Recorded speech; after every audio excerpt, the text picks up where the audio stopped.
Dar início à primeira parte, onde vamos falar de risco cardiovascular e disfunção erétil, de que forma é que se cruzam estas duas patologias, e para isso tenho comigo aqui em estúdio o cardiologista Dr. Tiago Sotomayor.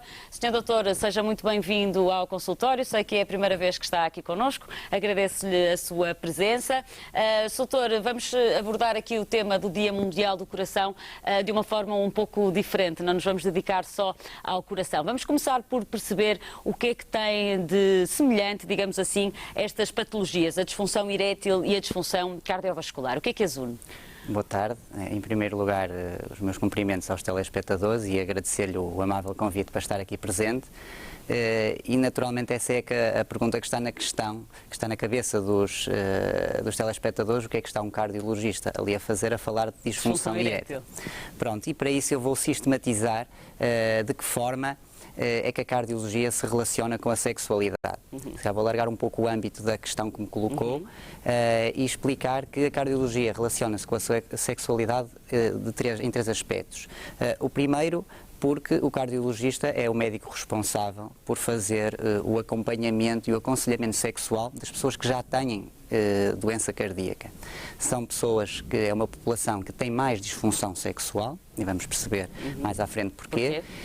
E mesmo os que não têm disfunção sexual, têm quase todos muitas questões, muitas dúvidas, muitos medos. E, portanto, é importante... Relativamente à vida sexual? Relativamente, porque são doentes cardíacos, tiveram um infarto, foram operados ao coração, e agora o que é que eu vou fazer com a minha vida sexual?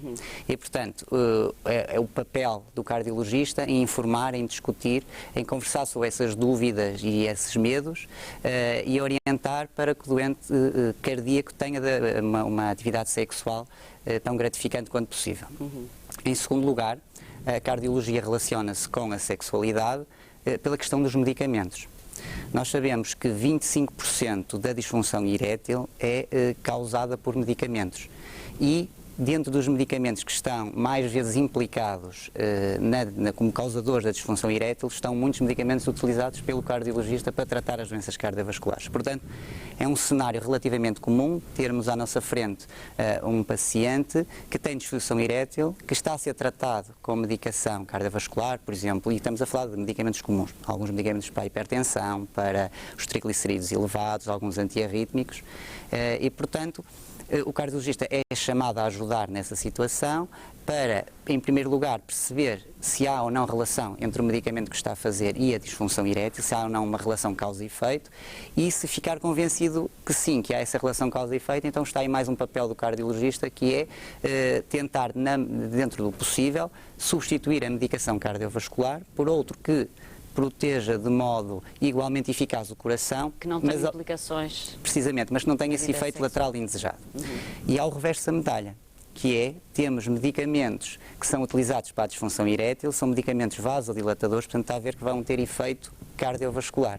Portanto, também temos o cenário do doente que tem disfunção erétil, que precisa de um medicamento para a disfunção erétil, mas que precisa de ser avaliado pelo cardiologista, mais um papel, mais uma função, para saber se há alguma contraindicação para a toma do medicamento para a disfunção erétil. Portanto, há aqui de facto quase um casamento entre estas duas especialidades, embora a maior parte das pessoas não tenha esta noção. Como diz, a maior parte das pessoas, eu acredito que a maior parte das pessoas que nos estão a ouvir não perceberam muito bem o tema do que é que nós íamos falar hoje, porque é que o cardiologista estava aqui a falar de disfunção erétil ou de sexualidade. Ainda há uma terceira área, um terceiro aspecto onde se cruzam, que é o tema específico que me colocou. O risco cardiovascular e a disfunção erétil. Se calhar definir o que é o risco cardiovascular e a disfunção erétil, para as pessoas entenderem o que é que estamos a falar. Portanto, o risco cardiovascular é um conceito muito simples, trata-se da probabilidade que uma pessoa tem de vir a desenvolver no futuro um evento, uma complicação cardiovascular. Como é que é medida essa probabilidade, doutor? Essa probabilidade é medida de uma forma muito simples, em consulta, através da história clínica, através dos antecedentes. Sim. Tem precisamente a ver se o doente tem antecedentes familiares de doença cardiovascular, se é hipertenso, se é fumador, se é obeso. Portanto, há uma série de que nós chamamos de fatores de risco cardiovasculares que estiverem presentes naquele paciente, quantos mais estiverem presentes, vai aumentando o risco. A idade é também um desses fatores? A idade idade é o principal. É o principal, não modificável, há outros que podemos intervir, esse é o fator principal, mas que não podemos modificar. Os que podemos modificar, eu já sei o que é que vem por aí, o tabaco, os maus hábitos de vida, será, Soutor? É aquilo que as pessoas não gostam de ouvir, mas hoje vamos perceber que essa modificação de estilos de vida e essa aderência a estas recomendações que as pessoas muitas vezes custa-lhes muito seguir, tem um efeito benéfico. Tem um efeito benéfico sobre o coração, tem um efeito benéfico sobre a sua função sexual.